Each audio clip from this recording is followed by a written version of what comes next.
Hello everyone, welcome back to my channel study only science. MP TET वर्ग 3 चयन परीक्षा 2025 जो पेपर देना चाहते हैं उनके लिए क्लास है।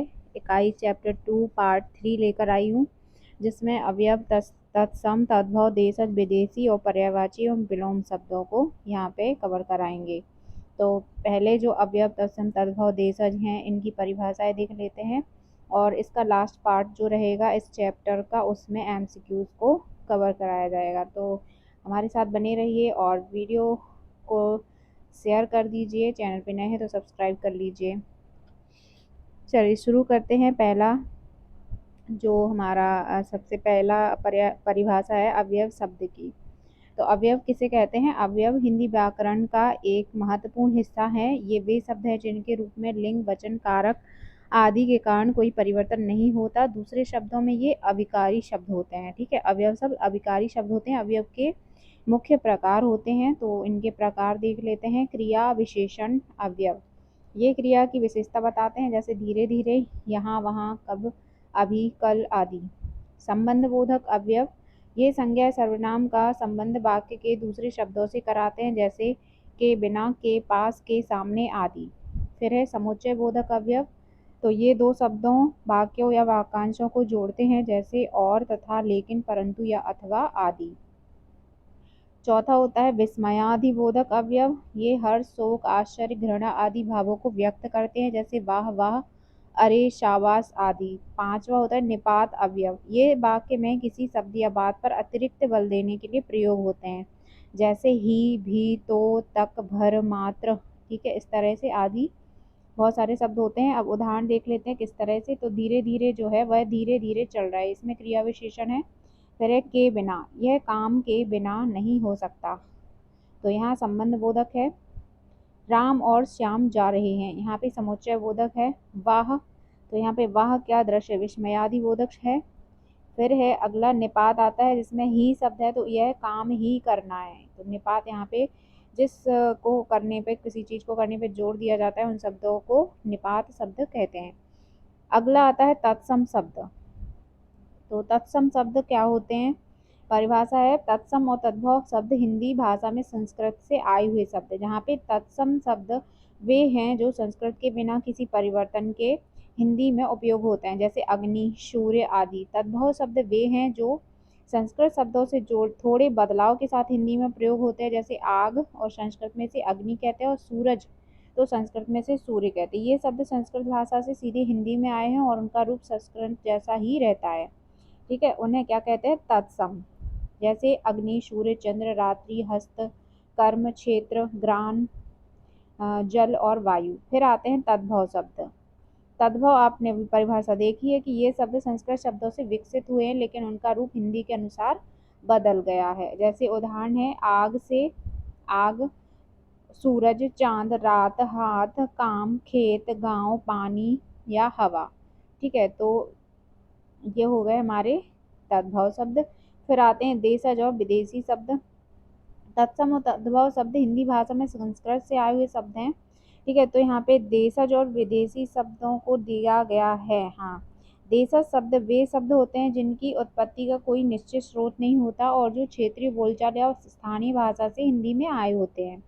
और विदेशी शब्द वे शब्द होते हैं जो किसी अन्य भाषा से हिंदी में आए हैं, जैसे कि अरबी, फारसी, अंग्रेजी आदि। अगर इनको उदाहरण देखें तो देशज शब्द होते हैं स्थानीय भाषाओं से आए, उत्पत्ति या अज्ञात, और विदेशज शब्द होते हैं विदेशी भाषाओं से आए हुए। उदाहरण है देशज शब्दों के लोटा, कटोरा, खिचड़ी, डोंगा, डिबिया। और विदेशज शब्द होते हैं अदालत, ऑफिस, डॉक्टर, अंग्रेजी के अन्य शब्द। फिर आते हैं पर्यायवाची शब्द। तो पर्यायवाची शब्द वे शब्द होते हैं जिनका अर्थ समान होता है, इन्हें समानार्थी शब्द भी कहा जाता है। उदाहरण है, उदाहरण के लिए सूर्य, रवि, भानु, भास्कर, दिनकर और दिवाकर। चंद्रमा, शशि, इंदु, राकेश, निशाकर, सोम। पानी का जल, नीर, अम्बु, तोय और सलिल। फिर फूल का होता है पुष्प, सुमन, कुसुम और प्रसून। घर का होता है सदन, भवन, आलय, गृह, निकेतन। फिर आता है आग, तो यहाँ पे अग्नि, अनल, पावक, ज्वाला, दहन।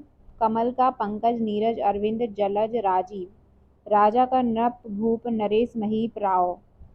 और पृथ्वी का धरा धरती वसुधा भू वसुंधरा, पहाड़ पर्वत आद्रि शैल नग और गिरि, रात का निशा रात्रि रजनी रैन यामिनी, दिन का दिवस वार वासर दिवा, मित्र का दोस्त सखा सहचर मीत, माता का माँ जननी अम्मा धात्री, और पिता का पर्यायवाची होगा तात जनक बापा और अब्बा।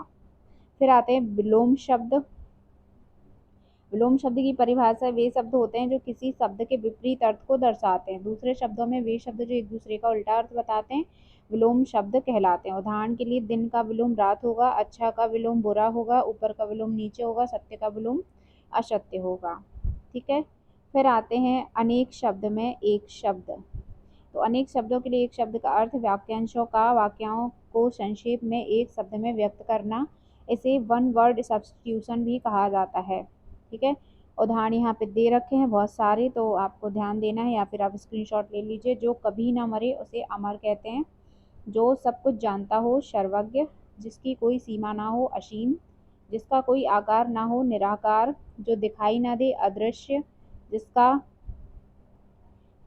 कुछ नहीं, जो मांस खाता हो मांसाहारी, जो साग सब्जी खाता हो शाकाहारी, जो साथ पढ़ता हो सहपाठी, और जो जीता ना जा सके उसे अजेय कहते हैं, जिसका शत्रु कोई शत्रु ना हो अजात शत्रु, जो कल्पना से परे हो कल्पनातीत, जो दिखाई ना दे अदृश्य, जो सब कुछ जानता हो सर्वज्ञ, जो कम बोलता हो मितभाषी, जो बहुत बोलता हो वाचाल, जो ईश्वर में विश्वास रखता हो आस्तिक, जो ईश्वर में विश्वास ना रखता हो नास्तिक, जो दूसरों पर उपकार करता हो परोपकारी, जो कठिनाई से प्राप्त हो दुर्लभ, जो आसानी से प्राप्त हो सुलभ, जिसके समान कोई ना हो वो है अद्वितीय, जिसका कोई अंत ना हो अनंत, जिसका कोई आकार ना हो निराकार, जिसका कोई नाथ ना हो अनाथ, और जिसका कोई मूल्य ना हो वो अमूल्य, जिसका जन्म पहले हुआ हो अग्रज, जिसका जन्म बाद में हुआ हो अनुज, जिसका जन्म ना हो अजन्मा, जिस पर मुकदमा चल रहा हो अभियुक्त, जिसके पास बहुत धन हो धनवान,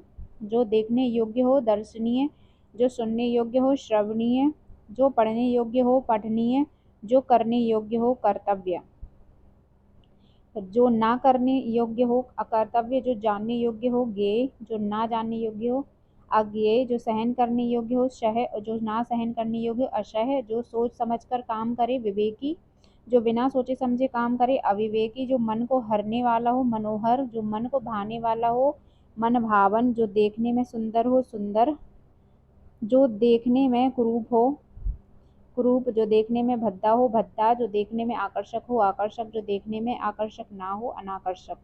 तो इस तरह से एक शब्द में अनेक शब्द बहुत सारे हैं, साथ ही एमसीक्यूज के माध्यम से इनको मैं कवर करवा दूंगी। तो आई होप आपको आज की क्लास के टॉपिक्स समझ में आए होंगे, क्लियर हुए होंगे। तो मिलते हैं इसी तरह से, हमारे साथ बने रहिए, अगली क्लास में मिलते हैं, तब तक के लिए सभी को बाय बाय।